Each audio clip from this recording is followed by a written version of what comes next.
Initiating System 1.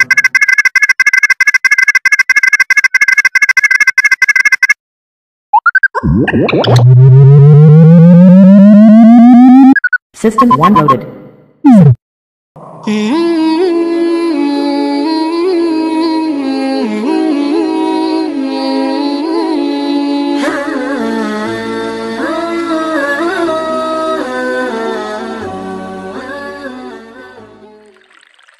Rezeki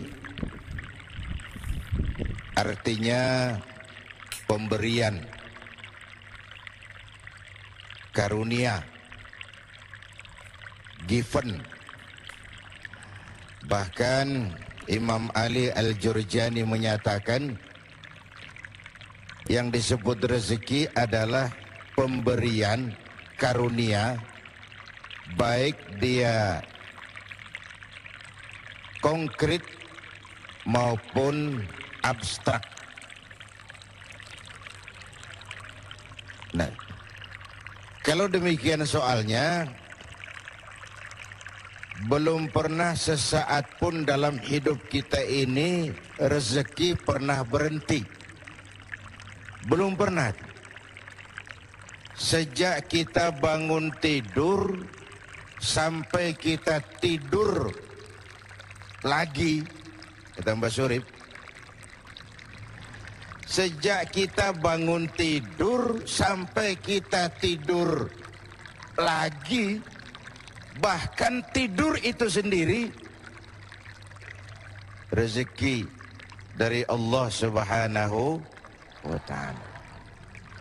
Nah, terhadap rezeki yang begitu banyak, yang kalau kita mau menghitung kita tidak akan pernah sanggup menghitungnya, Allah cuma minta satu, syukuri itu. Kalau kamu syukuri, aku tambah. Kalau kamu ingkar, tidak pandai bersyukur, awas, azabku itu pedih. Jadi ayat ini mau bilang, nikmat bisa berubah menjadi bencana kalau kita tidak pandai mensyukurinya, termasuk urusan rezeki ini. Itu sebabnya saya katakan, orang kaya bisa masuk surga karena hartanya, orang kaya bisa terjungkal ke neraka juga karena hartanya. Syukur apa tidak syukur. Pejabat bisa masuk surga karena jabatannya, pejabat pun bisa terjungkal ke neraka juga karena jabatannya. Syukur apa tidak syukur. Orang alim itu bisa sampai ke surga karena ilmunya. Orang alim itu bisa masuk neraka lebih dulu dari penyembah berhala juga karena ilmunya. Syukur apa tidak syukur. Bapak Ibu hadirin, lalu bagaimana mensyukuri suatu rezeki itu? Mensyukuri nikmat itu caranya dua. Pertama, syukur qauli, syukur dalam bentuk ucapan. Terima kasih ya Allah, terima kasih Tuhan. Kalau yang model begini sih semua kita bisa. Ya Bu ya? Bu, apaan? Model begitu sih kita semua bisa. Yang berat itu syukur fi'li, syukur dalam bentuk perbuatan. Apa syukur dalam bentuk perbuatan itu? Mempergunakan suatu nikmat sesuai dengan kehendak yang memberinya. Itulah syukur yang sesungguhnya. Jadi kalau mulutnya tidak pernah berhenti, ya Allah terima kasih dikasih harta yang banyak, tapi pelitnya 17 setan, itu belum syukur. Itu belum syukur yang sebenarnya. Belum syukur yang sebenarnya. Mempergunakan suatu nikmat sesuai dengan kehendak yang memberi nikmat itu. Janganlah diberikan nikmat tapi digunakan untuk menentang yang memberinya. Janganlah diberikan nikmat tapi untuk bermaksiat kepada yang memberinya. Itu sungguh sesuatu yang perbuatan yang kita tidak tahu diri kan. Nikmat akan bertambah kalau kita syukuri, tapi akan berubah menjadi bencana kalau kita tidak pandai mensyukurinya. Bapak Ibu hadirin, karena itu bukan cuma uang rezeki itu. Bahkan sebagian ulama mengatakan rezeki itu garis besarnya dua macam, anfus dan amwal. Anfus terjemahan dari diri, kekayaan yang ada dalam kepribadian kita, kemampuan, keahlian, skill, wibawa, otoritas, itu masuk dalam anfus. Yang amwal ialah bentuk-bentuk materi yang kita kuasai, tanah, rumah, uang. Amwal dan anfus itu harta, tetapi dua-duanya bukan tujuan. Dua-duanya hanya sekedar alat untuk mencapai tujuan. Yang alat harus dijadikan alat. Kalau alat dijadikan tujuan, maka kita akan kehilangan tujuan yang sebenarnya.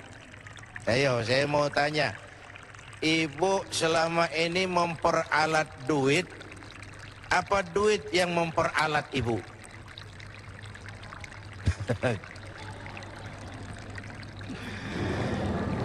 Selama ini kita memperalat harta atau harta yang memperalat kita?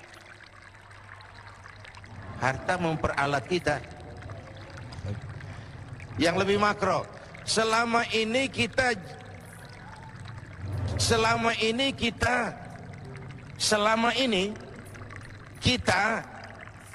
menggunakan dunia atau dunia menggunakan kita? Idealnya kita menggunakan dunia, kita mengendarai dunia dan bukan dunia yang mengendarai kita. Baik, terima kasih Pak Kiai. Alhamdulillah, kita akan lanjutkan lagi. Tadi ada Bapak Ibu dan pemirsa TV One yang saya cintai, tadi saya katakan bahwa rezeki apapun bentuknya itu sekadar alat, bukan tujuan. Lalu apa tujuan kita? Tujuan kita itu dua. Pertama namanya tujuan jangka pendek, yaitu fid dunya hasanah. Itu tujuan jangka pendek, fid dunya hasanah. Yang kedua tujuan jangka panjang, wa fil akhirati hasanah. Kebahagiaan di dunia sebagai tujuan jangka pendek dan kebahagiaan akhirat sebagai tujuan jangka panjang. Untuk mencapai tujuan inilah kita menggunakan alat. Alat itu namanya rezeki. Jelas Pak? Jelas? Jadi rezeki ini untuk tujuan jangka pendek harus mengantarkan kita mencapai fid dunya hasanah. Untuk tujuan jangka panjang dia harus mengantar kita wa fil akhirati hasanah. Kebahagiaan di dunia dan kebahagiaan di akhirat. Alatnya rezeki ini, pangkat dan jabatan, kemampuan dan kewenangan, harta dan semua kekuatan materi yang kita miliki untuk tujuan jangka pendek harus membangun fid dunya hasanah. Tujuan jangka panjang menciptakan wa fil akhirati hasanah. Jelas Bu? Jelas? Apa yang jelas? Ya yang barusan itu. Yang barusan itu. Kita tidak sekedar punya tujuan jangka pendek dari hidup ini, kita punya tujuan jangka panjang. Karena ada tujuan jangka panjang, cara mencapai tujuan jangka pendeknya diwarnai oleh keyakinan tujuan jangka panjang. Maksudnya begini, iya saya kepengen punya rumah bagus, tapi kalau korupsi akhiratnya gimana? Ini loh, tidak terjebak menghalalkan cara. Karena orang yang tujuannya cuma fid dunia hasanah, pokoknya dunianya senang, itu mudah menghalalkan segala cara. Tapi kita punya wafil akhirati hasanah, kebahagiaan di akhirat nanti. Ini yang mewarnai cara kita mencapai tujuan jangka pendek. Iya, saya kepengen naik jabatan, tapi kalau jilat atas, injak bawah, sikut kiri kanan, teman jadi lawan, lawan jadi teman, nanti akhirat saya piye? Iya, saya kepengen jadi banyak uang, tapi kalau makan renten, nipu orang, buka peternakan tuyul, nanti akhiratnya piye?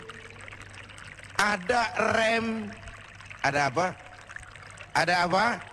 Rem. Ibu mau nggak saya ajak ke Bandung? Mau? Mau pasti. Naik mobil? Mau? Gratis nggak bayar? Mau? Nggak pakai rem? Mau? Bablas, bunuh diri namanya.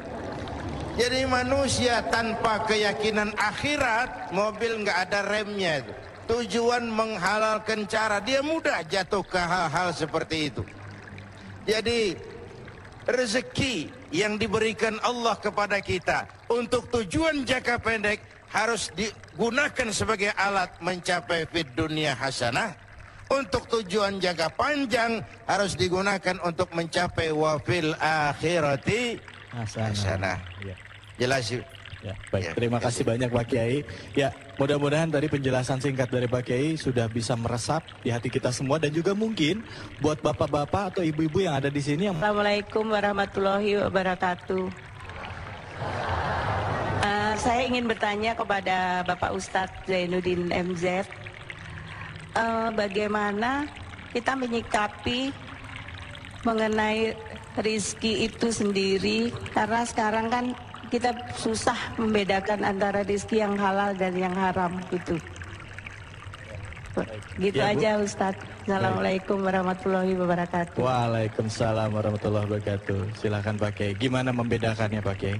Iya, sebenarnya dalam agama yang halal itu jelas, yang haram juga jelas. Innal halala bayyin wa innal harama bayyin. Barang yang halal jelas, barang yang haram juga jelas. Wa ma bainahuma mustabbihat. Yang antara keduanya itu yang enggak jelas sebenarnya. Remeng-remeng. Yang disebut barang syubhat. Syubhat itu lebih baik ditinggalkan. Jadi kuncinya kembali kepada kalau Anda yakin itu baik, ambil. Tapi kalau Anda ragu, tinggalkan. Tinggalkan yang ragu-ragu itu. Saya kira itu. Baik. Sudah jelas ya Bu ya? Sudah, Ya, ya. baik. Maka Sudah langsung aja Pak? Ya. Assalamualaikum warahmatullahi wabarakatuh. Waalaikumsalam warahmatullahi wabarakatuh. Saya ingin bertanya kepada Bapak Kiai Zainuddin tentang masalah definisi rizki atau syukur tadi. Kata Rasul bahwa syukur itu ijra'ul a'dha fi mardatillah. Artinya menggerakkan apa yang kita punya di jalan Allah. Nah, sekarang bagaimana kalau misalnya orang punya rizki, dia dapat dengan cara tidak halal, kemudian dia sedekahkan di jalan Allah. Kira-kira itu sedekahnya diterima enggak oleh Allah Subhanahu wa taala? Ya baik, terima kasih, pertanyaan bagus sekali. Dari Bapak siapa ini Pak? Mohon maaf. Nama saya Ustaz Saifullah. Ustaz Saifullah ya, terima kasih Ustaz Saifullah. Ya, Ya. silakan Pak Kiai. Pertama, definisi rezeki tadi itu saya kutip dari buku At-Ta'rifat Imam Ali Al-Jurjani. Ya. Ar-rizqu bi makna al-ata hissiyan kana au ma'nawiyan. Itu. Yang kedua, ada hadis zakku amwalakum bizzakah. Bersihkan hartamu dengan bayar zakat. Tapi yang dibersihkan itu harta yang bercampur sedikit-sedikit. Tapi kalau jelas haramnya, tidak mungkin kita mencuci najis. Najis tidak bisa dicuci. Sarung kena najis, sarungnya bisa dicuci. Tapi najis, mencuci najis tidak mungkin. Nah, dengan kata lain, tidak boleh mencuri sarung walaupun niatnya untuk sholat. Hadis masyhur, innallaha thayyibun la yaqbalu illa thayyib. Allah itu baik dan hanya menerima yang baik-baik saja. Jadi hasilnya tidak halal dibelanjakan ke jalan halal, itu tidak benar. Tidak bisa seperti itu. Terima kasih. Terima kasih banyak Pak Kiai. Ya, subhanallah. Ya, mudah-mudahan ini jadi bahan renungan buat kita semua. Ya, walaupun kita mungkin punya niatan baik, tapi cara menerima rezekinya itu tidak baik. Walaupun kita sumbangkan ke masjid ataupun ke misalnya ke badan amil zakat, itu tidak diterima gitu Pak Kiai jadinya ya. Iya, kalau ini dengan jadi trendy, korupsi aja nanti nyumbang masjid kan selesai. Nggak bisa. Ya, ini jadi mengambangkan ya. Ya, baik pemirsa, jangan tinggalkan kami karena kami nanti akan kembali lagi. Jadi tetaplah di Tablik Akbar Ramadan sambil kita menyimak sebuah tayangan menarik berikut ini dari kelompok Marvel. Tentang meningkatnya angka kriminalitas. Begini, dalam teori kejahatan itu, kriminal itu muncul karena dua faktor. Bu, dua faktor.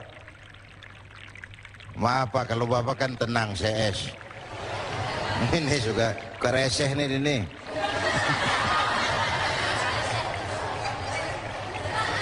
Kriminal itu muncul karena dua faktor.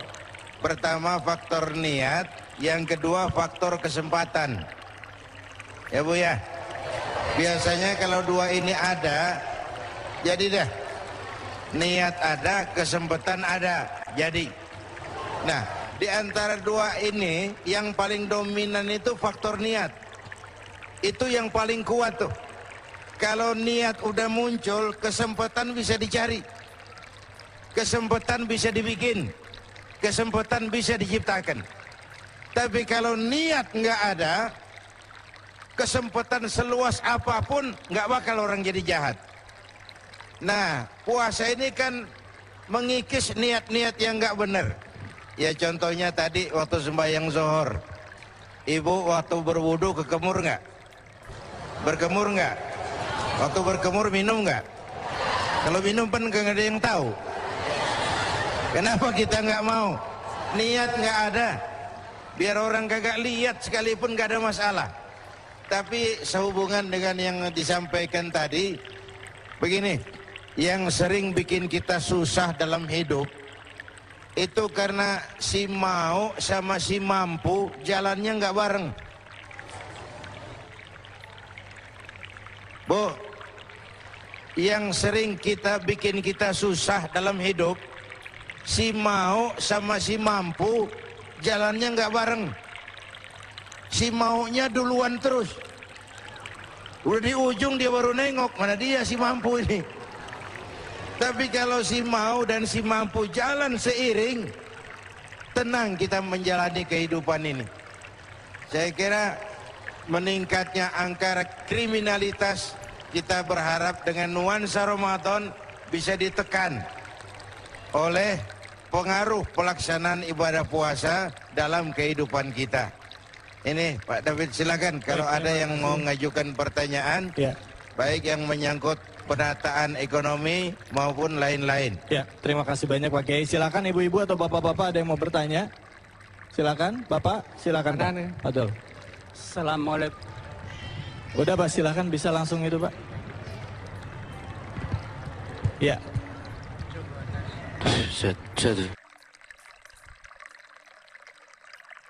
Ya, langsung Pak. Assalamualaikum warahmatullahi wabarakatuh. Waalaikumsalam warahmatullahi wabarakatuh. Saya ingin bertanya kepada Pak Haji.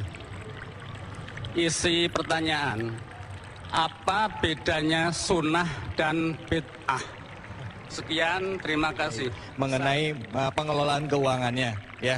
Kebanyakan kita nggak sadar ya pakai orang-orang nih, termasuk diri saya sendiri, kita lebih baik memenuhi kebutuhan hidup kita dulu ketimbang bayar zakat. Saya lihat malah di situ diprioritaskan untuk bayar zakat ketimbang konsumsi pribadi. Ada nggak hadisnya atau apa yang menguatkan gitu Pak Kiai? Silakan Pak Kiai.